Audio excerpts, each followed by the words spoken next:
URY Sessions.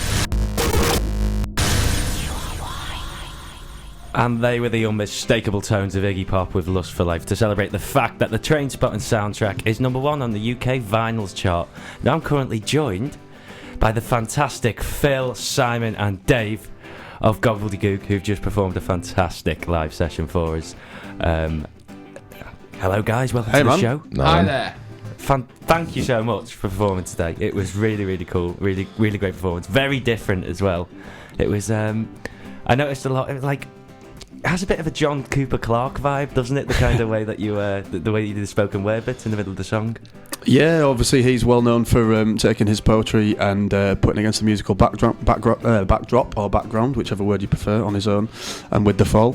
Not explicitly what I'm going for, but it's very nice to be compared to old JCC. It's got a bit of a vibe to it. It's very good. So, like, sort of with that kind of music, what sort of, there's a lot of humour in that. It's like, it's one of those songs that, like, you play those kind of songs that you can sit there and you really enjoy the musicality of it, but at the same time there's a lot of humour there, and you could sort of, like, you can smile at the lyrics at the same time. Like, what sort of, like, was that like something that you're going for deliberately, kind of thing? I think so. Yeah. We've always, I think we've always wanted to just have people smiling, you know, and that's kind of what we've gone for in almost everything we do, really. Yeah. Smiles is kind of what can save the world, I think. I think there's enough references within song lyrics throughout the last 100 years to stars and oceans and seas and skies, but there's not enough references to Gruffalos. So, you know, we just kind of write about what makes us smile and what inspires us and what makes us laugh. I like that. I like that there's sort of a lot of, like, sort of levity in your performances. It was really good, and it was really energetic as well in between the songs when you're introducing them. There's clearly a lot of humour there. Like, do you play live a lot? Do you play a lot of live gigs? We do, yeah. We only ever had 2 band practices. Yeah. We've only played live together. Despite playing together for 2 years, that is. Yeah, we've played together for 2 years, and we've had our second band practice a week ago, and the first one a week before that. So we just played open mics a lot around York, and it's good round here for that. So that's how we got into it, really. So we that's what we know is playing live, and we're currently trying to put some of it down onto a record, and it's tough because we don't know whether to do it like live or whether there's some things you can do on a record that you can't do live, and we're not sure whether to do that or whether to just walk into a room like we just did then and just go, right, get what you can, and we'll stick that out. Well, it was really good. If that was off the cuff, then I'd love to see you when you're actually all practiced. If that was off the cuff, it'd probably be worse. It was really. It might take away a little bit of the charm. You never know. Maybe that's the key to you, sort of, the success and the sort of the success of the music and, like, the sort of success of the sound. Maybe it's the fact that you've not practiced it. Maybe so.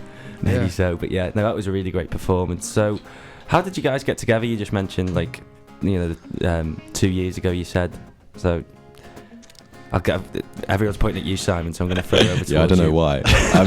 I'm the newest member of the band. Because you were on a couple of weeks back, weren't you, doing your solo? I was, yes, indeed. And Tell the story about how you and Phil got together. Phil, yeah. Okay, well, I met Phil, apparently, this is allegedly, I met Phil about 7-8 years ago. Dave was there as well. Was he there? No way. Yeah, but he didn't speak to you. Oh, well, I played a gig with a band I'd just joined back then, and Phil was just kind of breaking into the idea of doing music in York, and had come up and just enthusiastically given me a card and, like, exchanged details and just been like, yeah, cool. And I would just played a gig and was, like, tired and was just like, okay, yeah, hi. I hasten to add, at this point in time, that wasn't a business card that Phil gave Simon. He was working as a magician at the time. It was. So he just walked up and gave him a joker. This was before the Dark Knight, man. Phil was way ahead of his time. Was like, find me. That was his calling card. Yeah. Anyway, then I didn't see him for like 5 years, 6 years. And then we were at an open mic, and someone had just got up and started playing, and I was at the bar, and they said, oh yeah, if anyone wants to get in on the drums on this, they're welcome to. And he kicked in with, I believe in a thing called Love, the Lamar version. The Lamar version. Lamar version. And I was at the bar, and I was just like, here's my money, I'll be at the drums. So did that, and then Phil turned around and said, now, he doesn't know this, and I know it, but that's Simon Bolly on the drums. And I looked at him and I was just like, what? Try not to swear. It's okay. We could just apologise for you and swiftly move on. Oh, great. that happens a lot. Anyway, I was shocked and surprised. And even slightly more odd than that was that about 2 days before that happened with Simon coming in on the drums, so I'd forgotten about, it wasn't like I'd been holding on for these 6 years thinking, I wish I'd met this Simon Body guy again. I'd gone out of my memory, but he was in my phone still. I've always been a real sort of one for keeping all my contacts Henry the same. Giffin. Yeah. And I don't get it, mate. And Simon Private jokes there. Simon walked past a cafe when I was sitting there with Natalie Quatermass of York fame. and she went, oh look, it's Simon Bolly, I better not speak to him, otherwise I'll be speaking to him for ages. And I saw him and went, Simon Bolly? No way. I remember him. I've got his name in my phone, but I don't know who he is. And then the open mic thing happened a couple of days later. So yeah. This is the most comprehensive and expansive answer we've ever given to a simple question in an interview ever. So, I mean, if you want to cut all this out and just say we just met in York, yeah, that would be good. You could say that. I feel honoured. I mean, we've got that. He's giving you a soundbite now. It's there. So we've got the full story. So just if you just say we met in York one night. And me and Dave met at Playgroup actually. Yeah. Right. So it's when we were 3. I think did I try to steal your tricycle off you? Yeah, Dave wasn't very nice to me. With the musical passions bubbling at that age. No. Or was it Phil was riding a tricycle singing John Legend 10 years before he'd hit the scene. Again, way ahead of his time. And I was like, what's going on here? Dave was playing The Who on a xylophone. But the bit from Baba O'Reilly, the synth bit, I was well good on xylophone. As soon as he said The Who and xylophone, I thought, Baba O'Reilly? He knows. That was the one. Because I'm sure that's a completely legit story, yeah? Absolutely, yeah. Well, the talent was clearly there from infancy. So we met then, and then Dave wanted to sing a song at our Leavers Ball when he was 16. And someone went, oh, Phil could play it. I couldn't play the piano, but I was learning at that time the first songs I ever knew. So I played a piano for Dave while he sang, and actually while playing it, I hit the sort of drum machine on by accident. So went and played rumba. I thought Phil just started trying to beatbox in the middle of a song. So this was a school leavers do, and as you know, the poor sort of musical choices you make when you're a teenager. I thought, well, I can sort of not really sing, but I've got a lot of passion and about I really summer. love Coldplay. So what song shall I sing that I can't play? Probably The Scientist. That's a good one to kick off with. Didn't go well. But the piano was good. I hasten to add. I don't want to offend one of my guests, but it's never good to admit on media that can be listened to across the country that one of your favourite bands is Coldplay. Not at this point in time. Maybe 10 years ago you might have got away with that. I but actually love no. Coldplay now. I went off them for a lot of years, and now I'm back into them again. Saw them at the big weekend. Is that why they're so big now? Because you've started. Yeah, they went off the rails a bit, and now I've said, all right, guys, I'll give you another chance. Come on, I'm and back gone, now. Right, come on, get it together. And now they're making big hits again. Yeah. Yeah.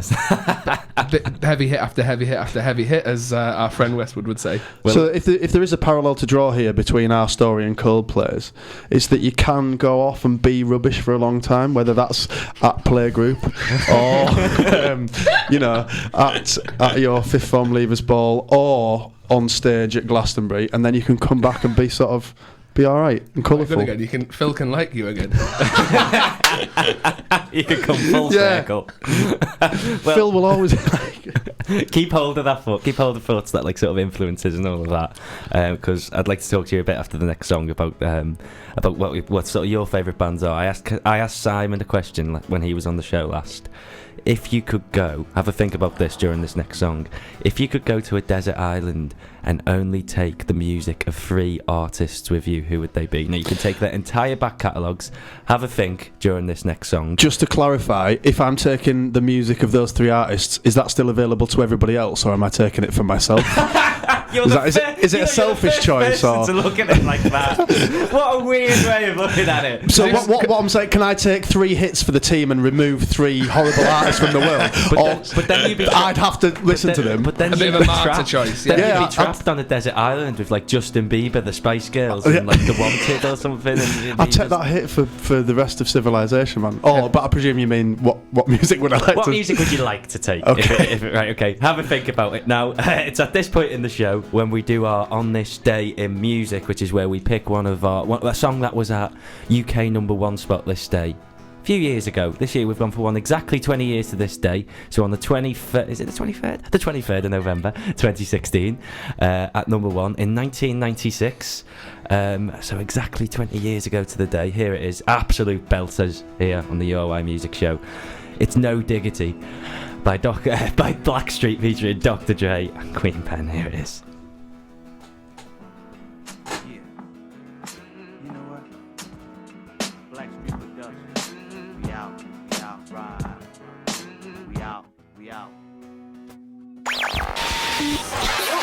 Student radio station.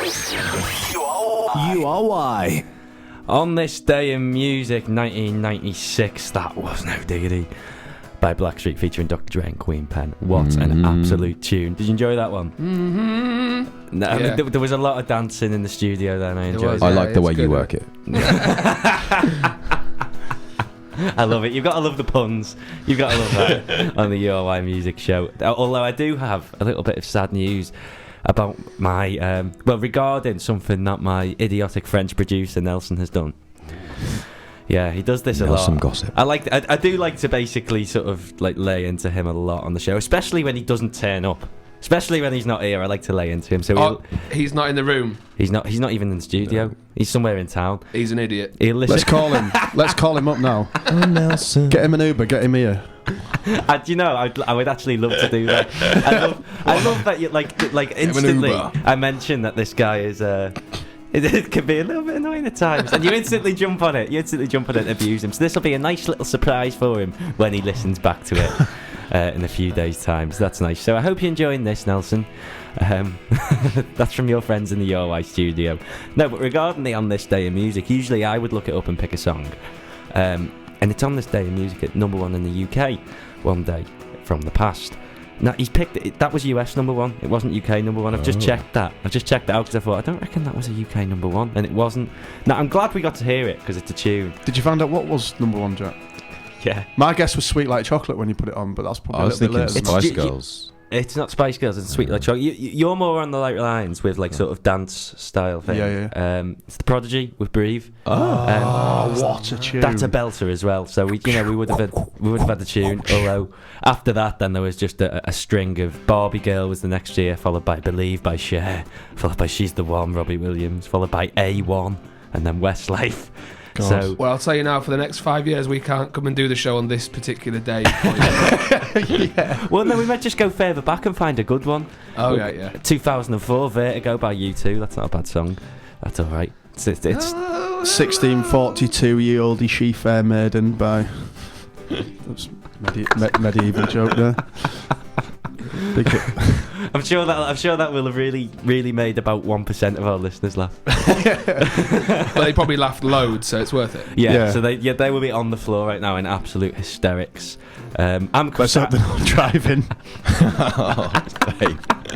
I'm still joined here by Gobbledigook, so that is Phil, Simon and Dave, who performed a fantastic live session earlier for us. You can listen back to that on the URY YouTube page on the Sessions tab. Have a look at that later. That'll be uploaded. When's that getting uploaded, Tom? Next week. There you go. Next week I am informed by our dutiful what's your position, Tom? Digital content manager. There you go. Oh, that sounds very beautiful digital content manager. It's almost sexy, isn't it? Rolls off the tongue. I'm nice. Rolls off the tongue. Yeah. Oh, Tom. Moving swiftly on. I asked you earlier, before we played that song, a fantastic song which we all enjoyed. A song that I've already asked Simon. A question that I've already asked Simon. If you could take 3 artists to a desert island and you can only listen to the back catalogues of these 3 artists, who would you choose? Now, I'll go with you, Phil. first? Oh no. Well, I was gonna say Justin Bieber, the Spice Girls, and The Wanted. But then you use those as 3 examples that you wouldn't want, so just to save face, I'll stop that. I suppose I'll take. I might take Meatloaf. Meatloaf? Because he's got some lengthy tunes, so Yeah, you could chop them up. I think it'd take me a while to get through it all. Just take it. So you're going with just sort of like more quantity as opposed to quality there. Well, I'm not saying Meatloaf, but, I feel like I'm about to be attacked by a Meatloaf fan. I've forgotten his real name, so I was going to say sorry to him in case he's listening. Are you listening? Loaf, Mr. Meat. What did his Mr. ex-tour manager, don't you? His ex-tour manager, what did he used to call him? Meat. He said he wasn't very good though. Fell out with him. So I might take Meatloaf. Yeah, I think he's great. My mum brought me up on him. Rather take his music than his acting, put it that way. Yeah, okay, yeah, I'll leave his acting. I might take Tom Waits as an actual choice. All right, okay. Because he's a belter, and I'll take our first EP if we ever make it as well. You know what? I once heard Desert Island Discs of not that this is similar to that. I'm not saying that but Norman Wisdom went on there, and he so you can take eight songs. Every one of his choices was a song by himself. Was it really? Yeah, fantastic. Yeah, really straight-faced he did it. Good old Norman Wisdom. Good Everton fan, him as well. I have to get Everton in. I always get Everton FC in just because I'm an Everton fan. He was he? Yeah, he was. He was an Everton fan. Weirdly, I don't know why, because he wasn't from Liverpool. But there you go. So you've taken Tom Waits, Meatloaf. And your own EP. My should own you self. get it finished? Yeah. Well, I hope you do, because live performance was great. Let's hear it on record. Yeah, I'm sure we will. So I'll cross over to Dave then. Go on, you're free. Well, I'm first off going to say spitefully that I'm now going to announce that I'm leaving the band, just so that Phil only has two artists' music on the desert island. Oh no. Who am I going to take with me, Phil? I think I'm going to take Jeff Buckley. Just because, I don't listen to him every day, but it's one of those artists that you can't do without. You come round to maybe once a year, once every 2 years or something. But when you need them, they've got to be there, haven't they? Pretty limited back catalogue though with Buckley, of course. Yeah, it's got. I won't mention that, but yeah. I love his. Yeah, there's that.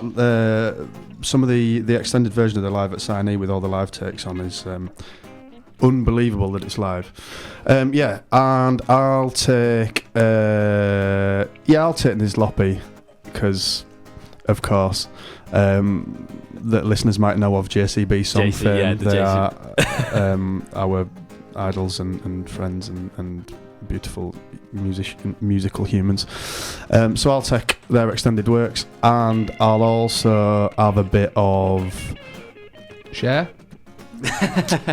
No, I'm not sharing, mate. You're stuck with your two artists.